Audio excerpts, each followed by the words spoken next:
teşekkürler, iyi günler. Kaptan konuşuyor. Uçağımıza hoş geldiniz. Şu anda biz başında 3. uçak olarak kalkış sırasını bekliyoruz. Kalktıktan sonra uçuşumuz 2 saat 30 dakika olarak planlandı. Rota boyunca hava durumunu güzel bekliyorum. Şu anda İstanbul'da sıcaklık 24 derece, gökyüzü parçalı az bulutlu. Rüzgar sakin. En son temas kurduğumda son bilgileri sizlerle paylaşacağım. Şimdilik ben bir ekimanla tuşlardım. Dear guests, this is Captain speaking. Welcome aboard. Now we have already in takeoff sequence at the start aircraft. After takeoff, our flight to Istanbul is planned to our service and expectations with landers. I'll share that information with everyone. Enjoy your flight.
araçların kalkışın yanlarında Kadıköy direkt oturuyor şu an.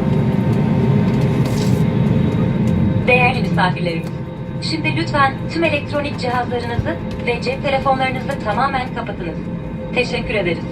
Dear guests, please turn off entirely all your electronic devices and mobile phones now. Thank you.